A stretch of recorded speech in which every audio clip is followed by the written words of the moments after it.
What's up, Bama fans? We are back again. We had so much fun last week with you guys ranking Alabama's national championships. We thought we'd come back and make this a regular thing.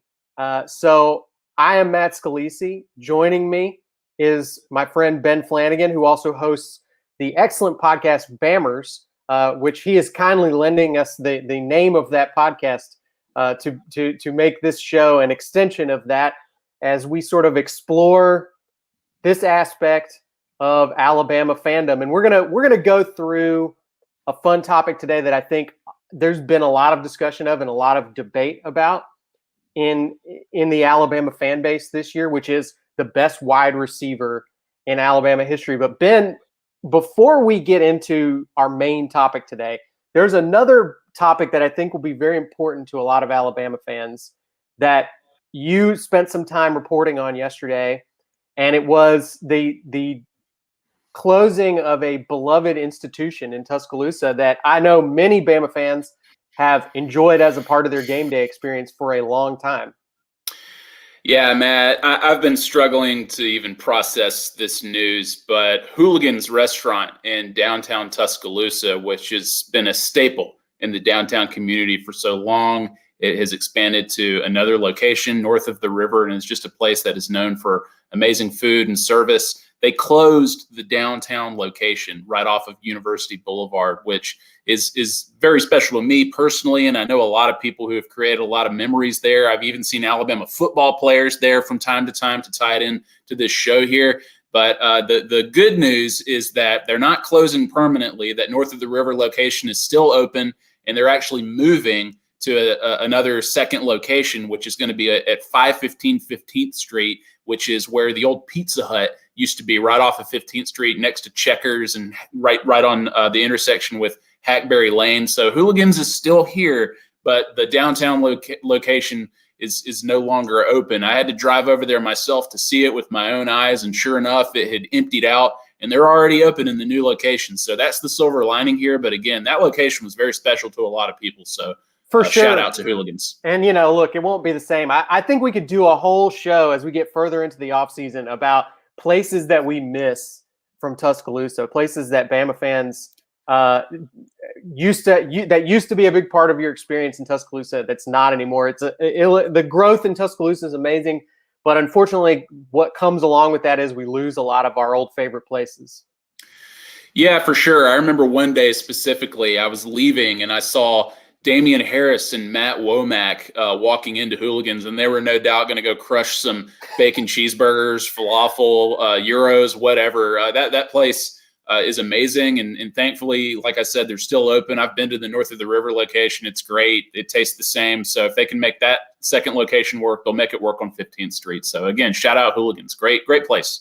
So a big part of our show, if you weren't with us last week when we did our show about ranking Alabama's national championships, we want this show to be very much driven by you guys, by the fans and our viewers, and we want you guys to be weighing in, and we're going to highlight your comments on YouTube and on Facebook. So wherever you're watching this, we want you to weigh in on the question and give us your thoughts, and we're going to highlight folks who comment, like John Peebles, who's watching today from Kalamazoo, Michigan. So roll tide to John. We've got folks all over the country watching the show. We've got another one from Brooklyn, Danny Sadler. So this is a nationwide audience watching us today. A lot of votes already rolling in for who people think is the best wide receiver in Alabama history, and they're not unanimous. I see at least 3 answers so far that have popped up repeatedly on here. So it's going to be a lively debate today.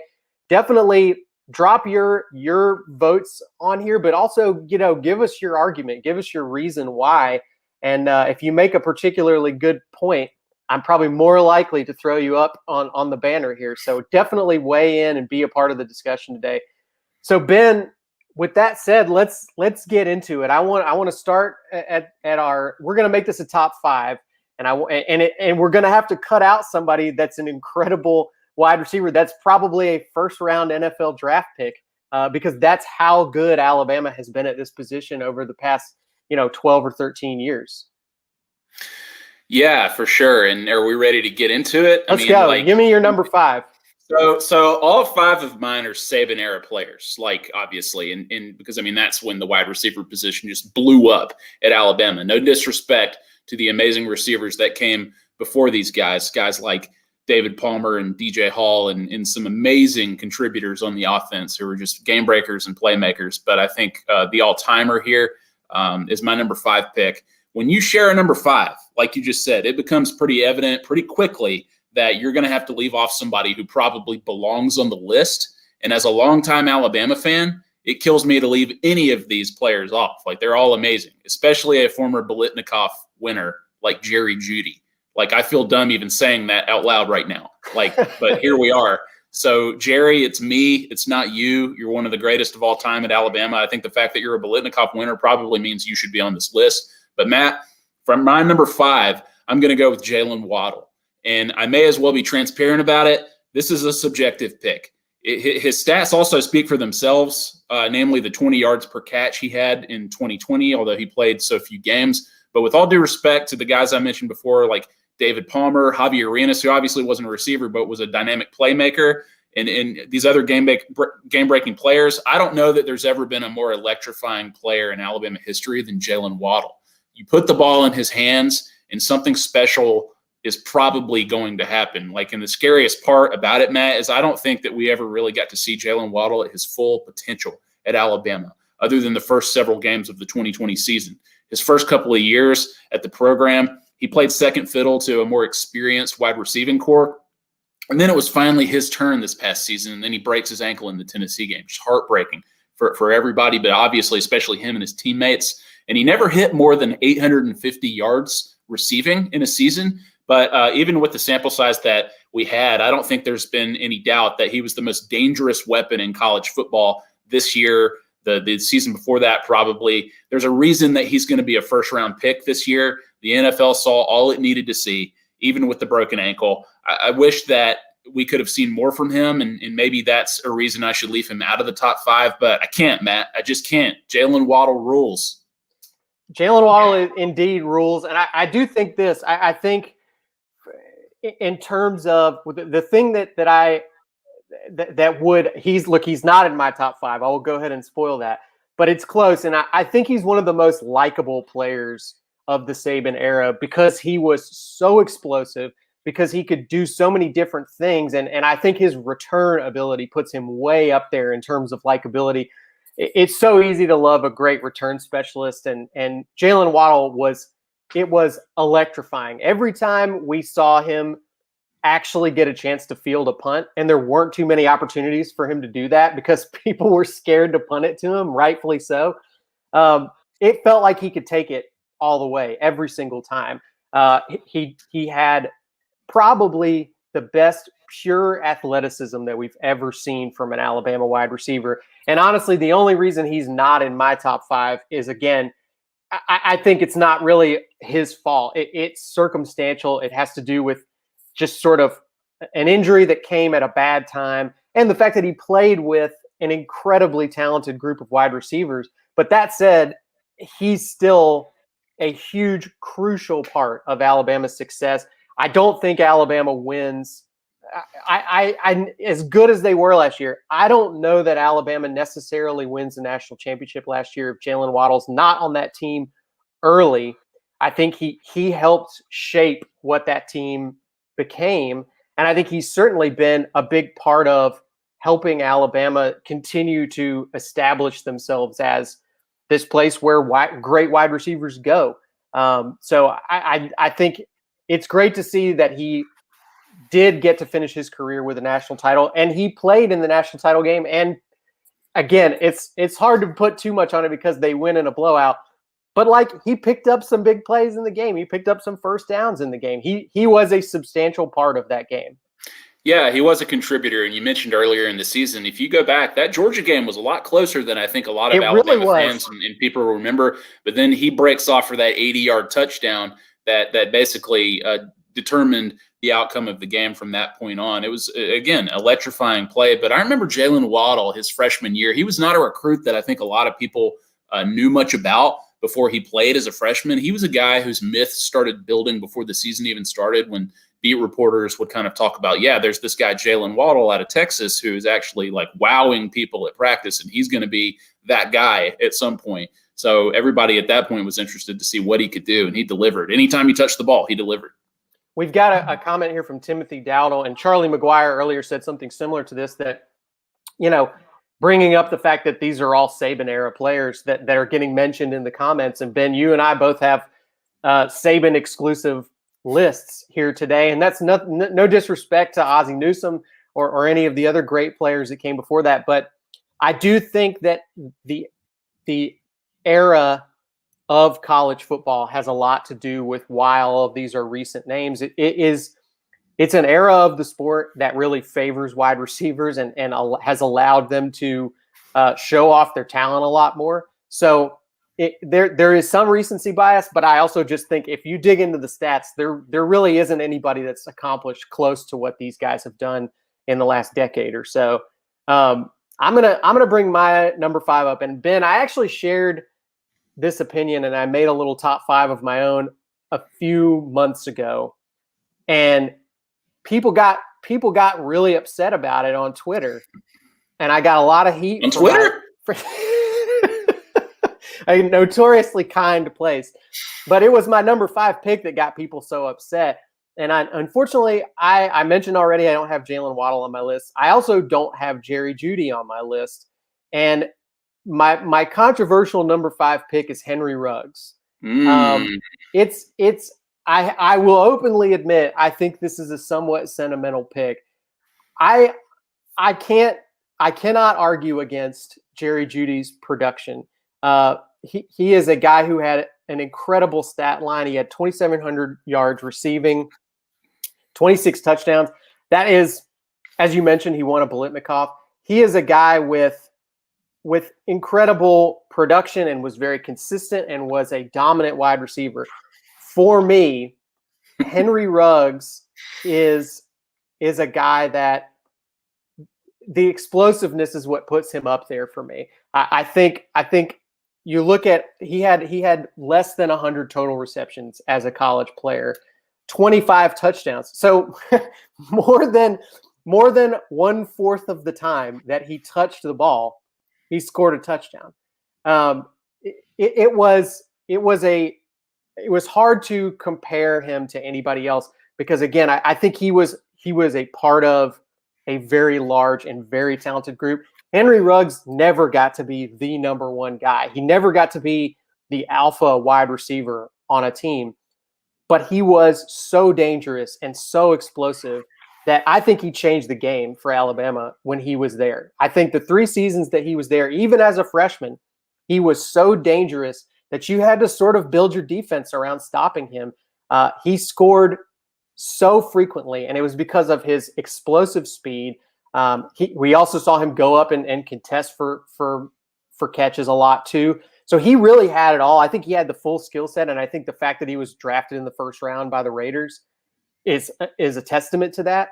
But to me, I think Henry Ruggs' stats don't tell the whole story. I think he is a guy who was as dangerous and explosive as any player that Alabama has had at that position, or I would say he's maybe a contender for the top 10 most explosive receivers that I've ever seen in the SEC. Yeah, high praise, Matt. And look, we deserve to get roasted for leaving Jerry Jeudy off of this list. He belongs on the list. No, for sure. But I'm not going to argue necessarily against Henry Ruggs. Everything you said was true, right? Like, I think didn't he have like his first 6 or 7 career catches were all touchdowns at one point? It was crazy. I mean, his freshman season was phenomenal in terms of how frequently he scored. All he did was score touchdowns. All he did was contribute in a meaningful way to the offensive production and the outcome of these games. So yeah, I mean, he was valuable to those offenses. So yeah, Henry Ruggs was great. So I'm not going to argue with you, man. These guys are all fantastic players. So I think we just need to move on and get through this. All right, let's get your number 4, Ben. Okay, with the Waddle pick, that meant that I had to choose between Jerry Jeudy and this guy. I'm going to go with Calvin Ridley. who is obviously having a great NFL career, but I don't want to let that sway the choice.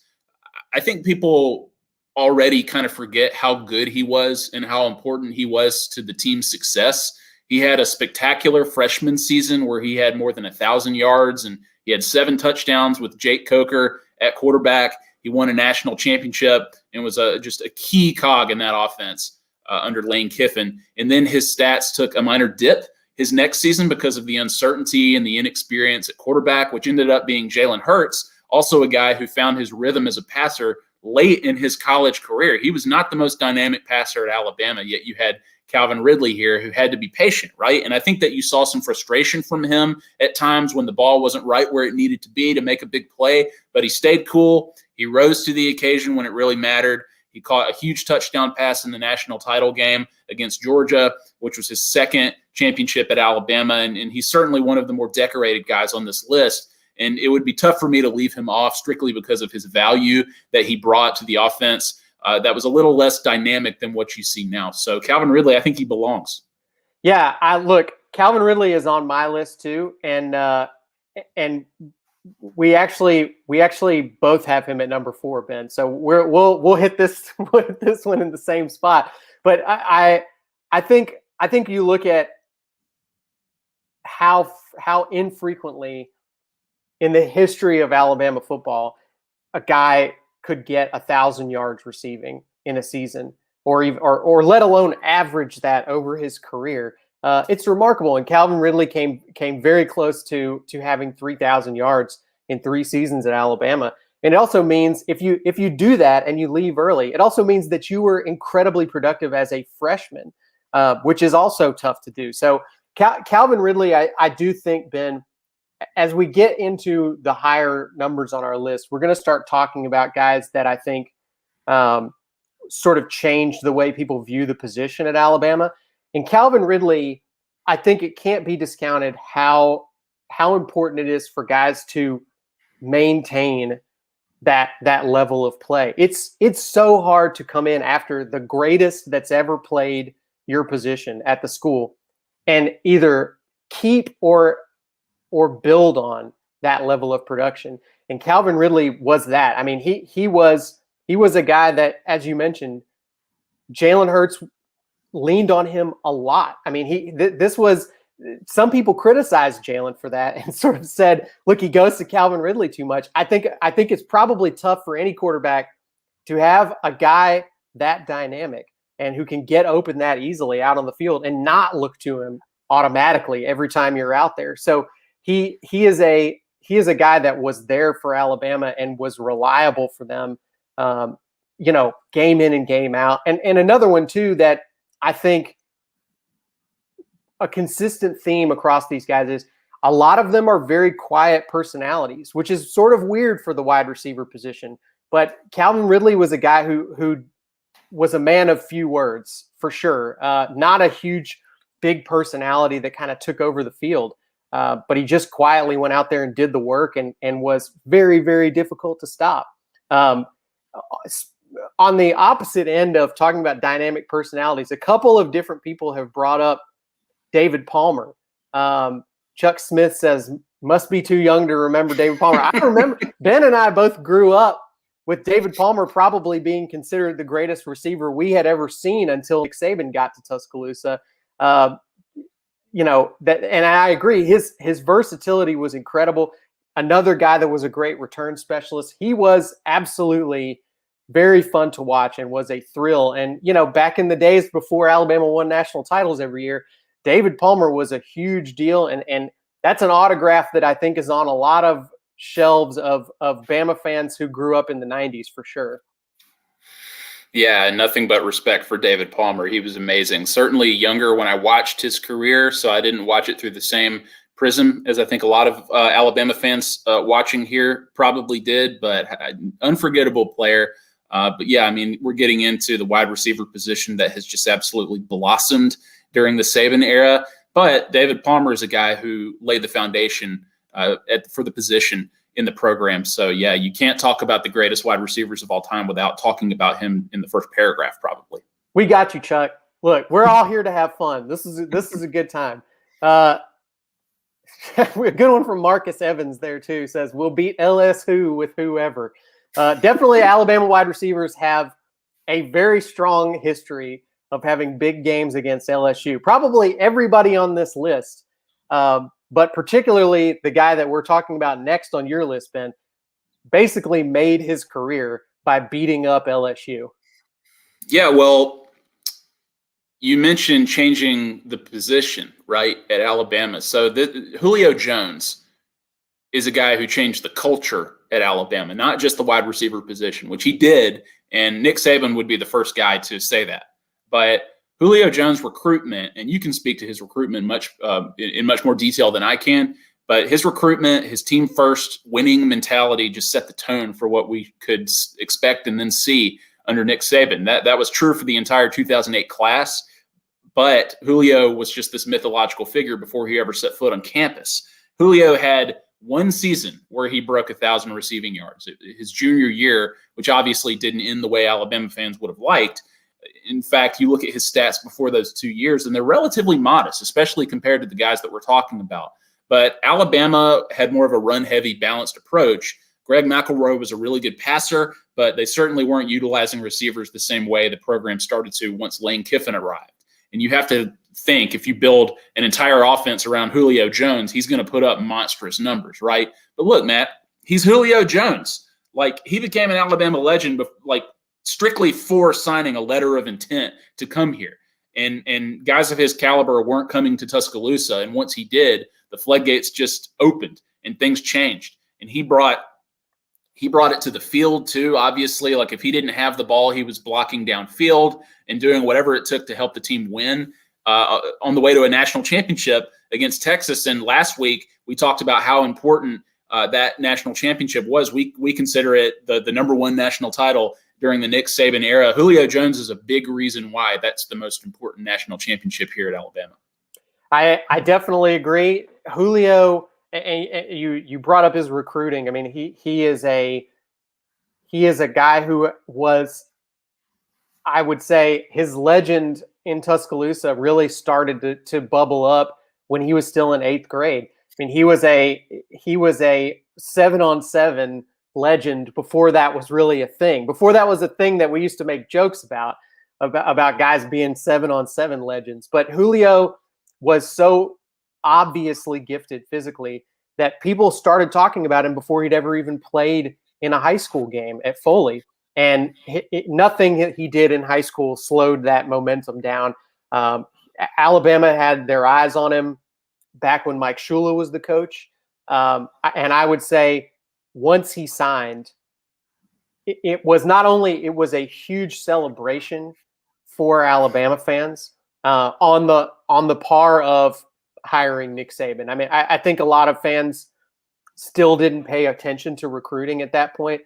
The ones who were even peripherally aware of it knew that it was a massive deal that Julio signed. There was video leaking out from fall camp of him doing things to safeties on the team. And I really can't compare him to very much up to that point, other than maybe Andre Smith, in terms of the hype surrounding a player arriving at Alabama. And he absolutely lived up to the hype. I mean, he was, I think you can go back and look at that 2008 team and everything that they accomplished, even though the stats might not blow you away on paper. They can't do any of that if they don't have that incredibly dangerous threat outside in Julio Jones. And I think probably the place that it was felt the most was when Alabama went to Athens to play a very highly rated Georgia team. And that became really the moment that I think Alabama was never really doubted again. People pretty much took Alabama seriously from that moment on until today. And it happened that night because Julio Jones could not be stopped by Georgia. And I think that was a big moment. I mean, I think this whole list, I don't even know if they land the rest of these guys if they don't get Julio Jones first. Yeah, you mentioned the Georgia game, amazing performance. He had another good game against LSU in 2008. There's obviously the LSU screen pass in 2009 that he took the distance down the entire field in Bryant-Denny Stadium, brought the house down, and essentially won the game for Alabama on the way to the national championship. I mean, there are plenty of individual plays we can point to, but I mean, Julio Jones is just a unicorn, right? Like I mentioned, he's like a mythological figure. I mean, this guy, we heard all these stories, but then we certainly saw it on the field. I remember in the Clemson game when he caught that touchdown from John Parker Wilson, which was like a 5-yard, 10-yard touchdown pass, but it was like the first Julio Jones sighting, right? Where people were just like, oh, okay, that's Julio Jones. I see now. That's what we can expect from him. And he just set a tone. Amazing player who did so many things to help the team win. The impact of Julio Jones, I think, across the board was just felt far and wide, even to this day. Like you said, without Julio Jones, we don't know if we get these next two guys. So Ben, I've got Julio as my number 2. And I think you and I flip-flopped our number 2 and 3. And I think a lot of our fans, as I'm looking on here, a lot of them seem to have Julio number 2, if not number 1 for them. I'm gonna give you my number 3, and I think let's just go ahead and debate why we have these guys in the order we have them. Okay, so my number 3 is Amari Cooper. I've got Julio at number 2 because of everything that we just said about him. To me, the rest of this list doesn't even exist without Julio Jones. I don't know that Alabama becomes the well-known place where, hey, as a recruit, come to Alabama and you will get drafted in the first round as a wide receiver, which was not a thing people believed before. I've got Amari Cooper here at number 3, who I think we can get into his stats and what he accomplished, and I think a lot of it speaks for itself. But tell me why you've got Amari Cooper ranked at number 2 ahead of Julio Jones. I mean, look, for a while, Amari Cooper had the case for number 1. And we'll get to that later. But I think Amari Cooper signaled a bit of a sea change at Alabama, partially because it marked Lane Kiffin's first season with the program. And you had another first-year starter at quarterback and fifth-year senior and former running back Blake Sims, who turned out to be an excellent downfield passer. But Kiffin built his entire offense around Cooper, a guy who burst out of the gate as a freshman with 1,000 receiving yards. He had 11 touchdowns. And then he had an injury-riddled sophomore campaign, albeit with a few amazing plays, including a 99-yard touchdown from A.J. McCarron in that Iron Bowl, and we won't speak of what happened next after that. But he also became the guy who many consider the best college football player in 2014. His junior year highlights are just unbelievable. Nobody could stop him, Matt. He had more than 1,700 yards receiving on 115 catches, 14 touchdowns. He had 200-yard games against Florida, Tennessee, and Auburn, where he had 3 touchdowns in what I think is one of the greatest individual performances by any player in an Iron Bowl. He's a Biletnikoff winner, an All-American, a Heisman finalist, obviously a national champion from his freshman season there when they beat Notre Dame, where he had another huge game. So rose to the occasion in big games. But yeah, that junior season, I mean, there was just not a better player in college football. The stats don't lie, but also Amari Cooper's impact. You can just see it right there on the field. He was an amazing player and arguably the best receiver in Alabama history until 2020.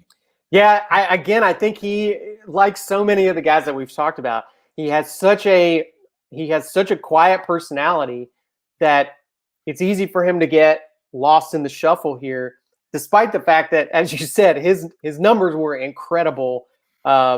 Even just if you look at the difference between what Julio Jones put up and Amari Cooper, who was kind of his successor in a way as that dominant wide receiver at Alabama. But you think back to 2012, and he was every bit the explosive threat that no matter how you plan for him, you can't stop him. Similar to what we've seen in recent years. But he did it, I think, at a time when Alabama was already had a target on their back and people were taking Alabama seriously. And there wasn't the advantage of coming in and catching people unaware of how good you were going to be. Amari Cooper made huge game-winning plays in that SEC championship game against Georgia. He had arguably the game-winning score in that game.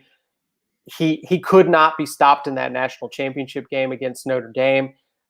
He was a huge part of what was a very dominant machine. Also a great blocker, which was huge for that team because that was a dominant, still I would say heavily ground based offense back in 2012. So yeah, I think it's really tough to parse the difference between some of these early guys who were in still run-oriented offenses.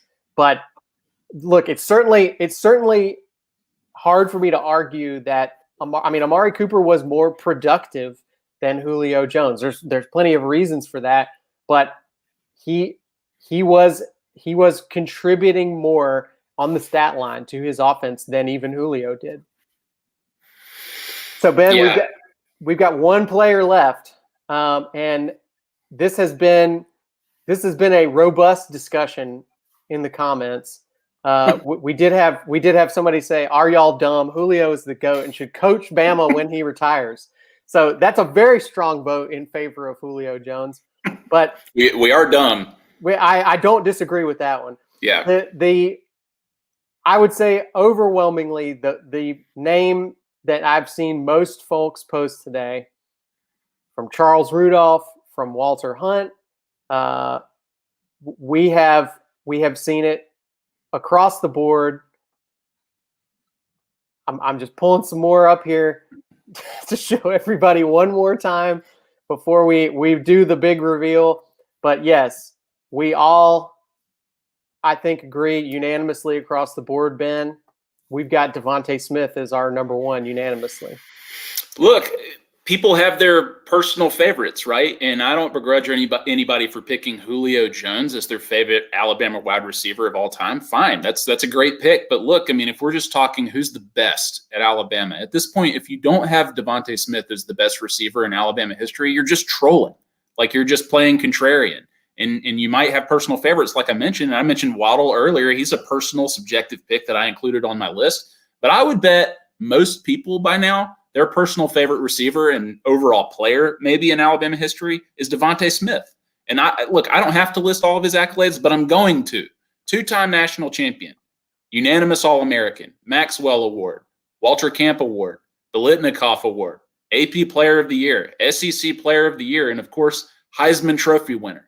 I mean, the dude was flat out unstoppable. And really not just in 2020, all throughout his career. I mean, he broke pretty much every record in the Alabama history books, surpassing all the guys we mentioned before. But it seemed improbable, to be honest with you, Matt. Devontae Smith was not a guy you necessarily expected to do it. He was probably underrated for most of his career up until the last month or two of the 2020 season, when it seemed to kind of click with everybody how special he really was. But think about it. When he caught that pass to win a national championship against Georgia, everybody zeroed in on Tua. And that's what we do with quarterbacks. It's just the way the position, like, that's how important the position is in college football. And Tua was a true freshman. He came in and he delivered the greatest play in Alabama history. But in retrospect, and I think we mentioned this last week, it was equally the origin story of Devontae Smith as the all-time Alabama superstar, arguably the greatest player in program history. But I mean, he was not considered, I think, by most people, even the best receiver on the team for a couple of years, back when you had guys like Devontae Smith, when you had guys like Jerry Jeudy and Henry Ruggs and Waddle and Calvin Ridley. Even at one point, they were teammates for that Georgia national championship season. But I mean, 2020 did it. It was the nail in the coffin, right? Devontae Smith he did everything that you could possibly do at the position that you could do as a college football player. He's the best. He's the best. Yeah, it is such a strange story, Ben. And we obviously just all lived through it and watched it happen last year. But that is one of the most interesting parts about the Devontae Smith narrative to me is we're sitting here talking about a fairly uncontroversial pick of him being the best wide receiver in program history. And this is a guy, as you said, I don't think people even started this season saying he was even the best receiver on the team. And now we're talking about him being the best to ever do it at Alabama and one of the best at the position in history. And it's not like he didn't accomplish anything before now. And I'm not even talking about his freshman season where he had 2 game-winning touchdown catches. I think you go back to just 2019 to last year, and he had a game where he scored 5 touchdowns by himself. He had a game against Ole Miss in 2019 where he had 11 receptions and 5 of them were touchdowns, 274 yards. I mean, that is absolutely absurd that the guy was even capable of that. And I think probably the thing that helped DeVonta Smith's rep, part of what got him in the position where we all appreciate him in the way that we do now, is that he did it across multiple quarterbacks. He really did it across 3 quarterbacks, if you think about it. So, I mean, one of those game-winning catches his freshman year came at the end of a Jalen Hurts pass. Okay, then he wins a national championship from Tua. He had that 5 touchdown game last year from Tua Tagovailoa. He showed that he can be dominant in multiple styles of offense. Then he comes back this year and does what he does with Mac Jones. And that's not to take anything away from any of the quarterbacks, but I think it's pretty clear that DeVonta wasn't just the product of an offense. I don't think you could just plug anybody else in there. And I have seen some folks in here say, put Julio in today's offense and see what he would do. And I do think that would be fun to see.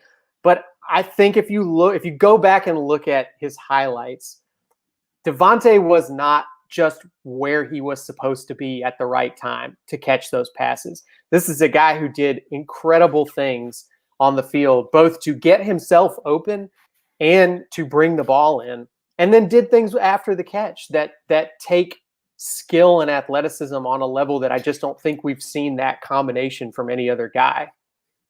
Yeah, just an unbelievable route runner, amazing hands. I mean, he was a complete wide receiver. People talk about his slim frame a lot as being like maybe a detriment at the next level, but who cares? We have a comment there that just says Slim Reaper, right? Yeah. Which was his nickname at Alabama. But I mean, I think one of the most amazing things about DeVonta Smith's career is, so Jalen Waddle goes down, right? Like he gets injured. So it's pretty clear who Alabama's number 1 option is. It's DeVonta Smith. That's where the ball's going to go. These teams know that. He is the pinpoint in Alabama's passing attack from now on. So they can game plan, they can double team, they can scheme all they want to stop DeVonta Smith. Nobody could do it. Nobody could do it. And he just absolutely tore defenses apart and was wide open most of the time in the biggest games. So against one Florida, of them, I got to say too, specifically, I'm going to call out the LSU game last year where not only was he already sort of getting Heisman talk at that point, but this is LSU, man. Like, they know DeVonta Smith. They know how dangerous he is. He's from Louisiana, and he still did what he did to them last year, and just absolutely did whatever he wanted in that game. Yeah, it was a joke. I mean, and honestly, in that Alabama LSU game in 2019, when LSU came in and beat Alabama, DeVonta Smith kept Alabama in it. He a deep touchdown pass and catch from him kept Alabama fighting in that game and gave them a fighting chance to win it, and probably. But again, yeah, you just look at the 2020 season. Like, I don't think it's necessarily a thing where we're just taking one season and deciding who the best wide receiver is at Alabama. This is a career thing. DeVonta Smith was consistently great for all 4 of his seasons at Alabama. It was an amazing performance all around. But yeah, 2020, I mean, you talk about the Florida game, the Notre Dame game, the Ohio State game. When the stakes got bigger and bigger and bigger, DeVonta Smith dominated. He dominated. He didn't just play well. The Ohio State game was a joke. It was a clinic. I mean, I don't think I've ever seen a single player dominate an opposing team in a big game like that. A national championship game, right? Like, and so this guy is just wide open for so much of that game. And you mentioned the 5 touchdown performance against Ole Miss. Chances are, Matt, he probably ties or breaks that record if he plays in the second half against Ohio State. Obviously, who knows? Maybe not. But I mean, that guy was just on another level. He became immortal during his freshman season with that Georgia catch. But I mean, he just went to a different level for the next 3 years, and especially last year. Again, we're not talking about greatest wide receiver necessarily in Alabama history. That's today's topic. We're talking about greatest player in Alabama history. I think when we have a show on that specifically later this offseason, that will be a very tough debate, but Devontae will definitely be on the list. He will definitely be in the discussion. We've also got some interesting comments just as we've been talking about offense, talking about Mac Jones as maybe the best quarterback of the three that Devontae played for. We're going to get into that in coming shows where we debate the best quarterback in Alabama history too. But I think that's you can't talk about what Devontae did last year without talking about Mac Jones. There's no question that this offense from last year is going to be a part of basically every discussion we have on the offensive side about best whatever, best team, best quarterback, best wide receiver, best running back. It's amazing what these guys were able to accomplish, but I do think Devontae Smith was a special part of it. He won the Heisman for a reason, and I think that he will always go down as one of those players that people hold up as a prototype great Alabama football player.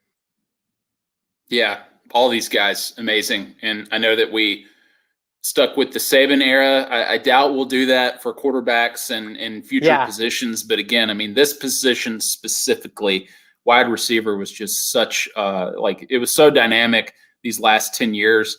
And it would have been ridiculous to leave any of these guys off of the top five. Was Forrest Gump a wide receiver, Ben? He was. I think he was an all-purpose guy. He was a kick returner. I know that. So I think he's kind of in the Jalen Waddle mold. Yeah, I think they would have. I think they would have called him. They would have called him a wing maybe back then. Well, yeah. In recruiting, I think he would have been the athlete, ATH. That's next right. To his name. Yeah. But yeah, look. This has been a fun discussion. I really, again, I appreciate everybody weighing in today. We've had some great discussion going in the comments all day today, and people have strong opinions about it. Again, even though I would say the consensus has Devontae Smith at the top, lots of people up here voting for Julio Jones. People yelling at us for saying you're idiots for not having Julio Jones first, and that's always going to be a fair comment. We're big boys and we can put up with that. But Amari Cooper getting some votes in here too, so it's a robust discussion. And Matt, look, I fans were having these debates, predating Devontae Smith and that recruiting core, and I remember thinking, there's no way anybody could ever be better than Julio Jones, right? Yeah. And then by the end of Amari Cooper's career, you just kind of had to come to terms with it. It's the same thing with when we'll get into running backs later, but when you're comparing Mark Ingram and Derrick Henry at the time, right? There's nobody who could be better than Mark Ingram or this guy or that guy, but then you just look at the body of work and it just speaks for itself. Again, but subjectivity comes into it too. We're all human. We all have our favorites. So there's no wrong answers here unless you don't say Devontae Smith. Yeah. All right. Well, thanks everybody again for joining us. And we're going to keep doing this throughout the off season. I'm actually going to be out next week, so we might take a week off, but we'll be back again the following week. And we're going to keep doing this show for you guys. We're having some fun doing it, and we really appreciate all the interaction that we're getting from you guys. So if you, again, we said this last week, but I'll say it again. If anybody has any suggestions for topics that we can do in here to rank things, to debate stuff, we want this to be your show too. So tell us what you would like to get in here and discuss with us and debate and rank with us, and we will put it on the list of future episodes we can do. Hey, Matt, let me just make a quick plug here. If we're going to be off next week, I encourage people to check out the Bammers podcast.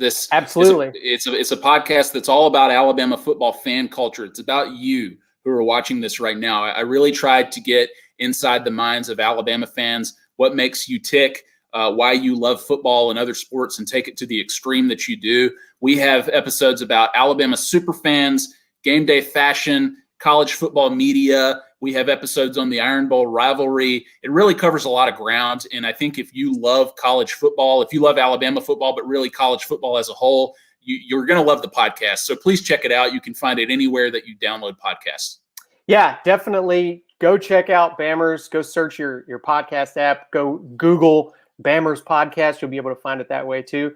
And we will be back in a couple weeks to bring you another episode of the Facebook and YouTube version of Bammers, where you guys get to be a big part of the show. So thanks again to all of you watching, and thanks for joining me, Ben. Thanks, Matt.